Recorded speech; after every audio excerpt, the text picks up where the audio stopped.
Hi everyone, my name is Vishnu. Today is the 5th of February 2023 and I'm going to be giving my weekly prediction for the week ending 10th of February 2023. And we'll go in order of monthly charts, weekly charts, and the daily chart. So, if we start the monthly chart, as you can see, there is a long-standing resistance line here, downward sloping resistance line that has been broken at the start of the month of February, which means that as of now, it is a very, very bullish month because this has been going on for 1, 2, 3, 4, 5, 6 months.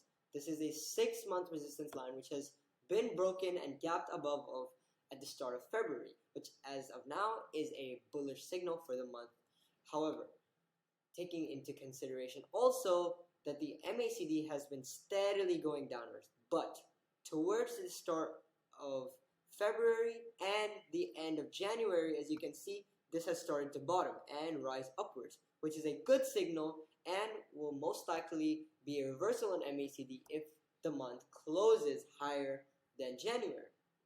So, taking from the monthly chart, as of all the signals given, it looks to be a bullish month as of the moment because it has broken the resistance line that's been going for 6 months and the MACD is starting to bottom, which is a very, very good signal for the market.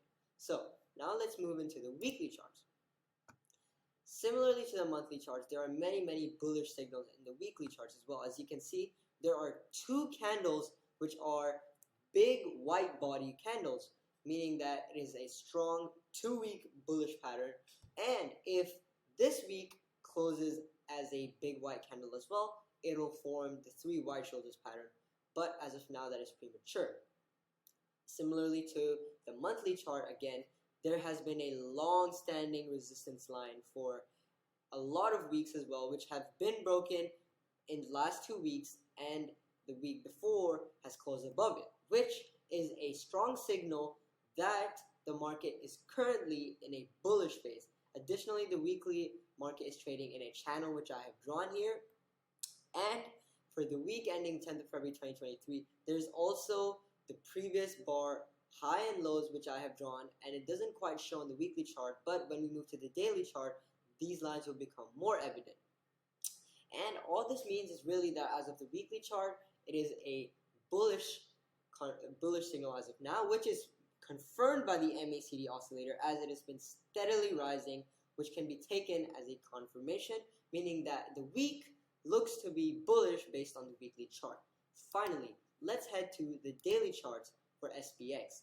Now, here's where things get a little bit more interesting. As you can see, for the past 2 weeks or so, the market has been trading in an upwards wedge, and it has hit the top of the wedge and gone downwards into a gravestone doji. Now, doji candles are generally symbols of indecision. However, gravestone dojis tend to show the market is leaning towards a more bearish reversal. So, as I mentioned in the weekly chart, I have drawn the close of the previous candle and the low of this gravestone doji candle as the immediate support and resistance at 4179 and around 4136 as the resistance support respectively. So, in the coming short-term market events, if the market breaks these two, it is a good indicator as to where the short term is going to lead. Additionally, the strong resistance point above this is at 4199 and a strong support point is at 4094.69, which serves as the next resistance and the next support lines specifically. Similarly to the weekly and monthly charts, the MACD has been steadily rising, which in itself is a bullish signal. However, taking into consideration this gravestone doji and the reversal, it is very, very likely in the short term that the market goes downwards.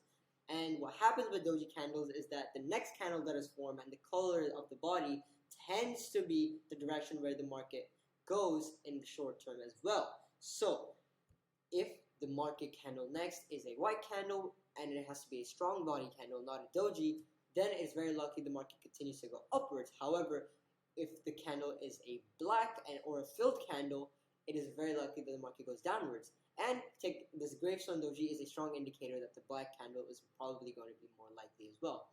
Additionally, upward wedges almost 67% of the time break downwards, which is another signal to take into consideration before making a trade, as upward wedges almost more than half of the time break downwards. So, in conjunction with all of the signals given in the daily charts, it is very likely that at least for the short term in the week, the market would possibly go downwards and break the support lines. However, before taking any trade prematurely, adhere to the support and resistance lines that were specified, and I would highly advise to abstain from taking any trade until they have been firmly broken and closed above, as this week is also when the Fed Chair Powell speaks, so that speech could also cause a turn of events. So at least until the 7th of February 2023, it is unadvisable to take a trade prematurely, as it is possible that the speech could cause a rapid turn of the market's direction and a whipsaw, which could lose everyone a lot of money.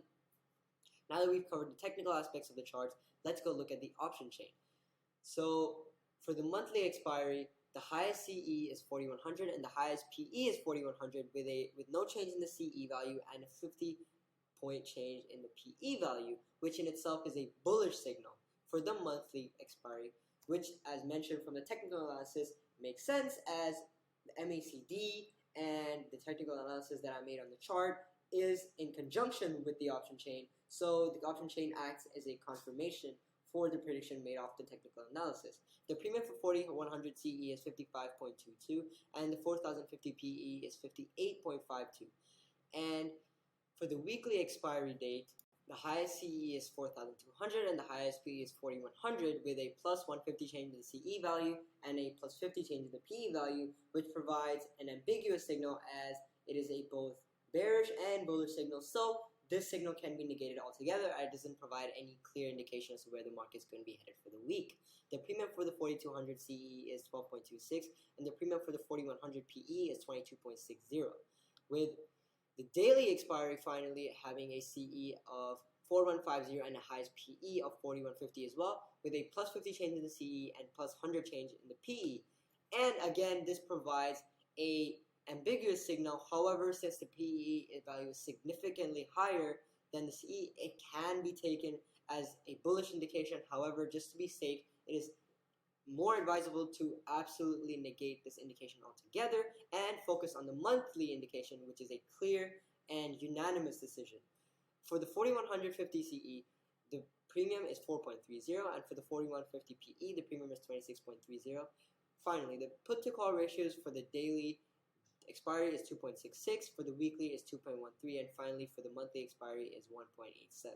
So, now that we've covered all the technical aspects and the option chain for SPX for the week, I can firmly say that as of now, it's more advisable to wait until the values that are specified in the video, as the resistance and support points have been broken and the lines drawn in red, as I mentioned, as the next resistance and next support lines are really the no trade zone. And until and unless both of the resistance or both of the supports have been broken, it is very, very unadvisable to take a trade, as there are many important events that are happening this week, but the most important of them is the Fed chair speaking, and until that speech passes, it is anyways unadvisable to take any position, since that speech can cause a very, very drastic change of events. So with this, I end my video about the weekly prediction to SPX, and it is also important to take into consideration that all information presented in this video is for educational purposes only, and it is highly advisable to not take any trade based on the information in this video, and to consult a financial advisor before taking any positions, because trades are subject to market risk. And on this note, I'll catch you in the next video.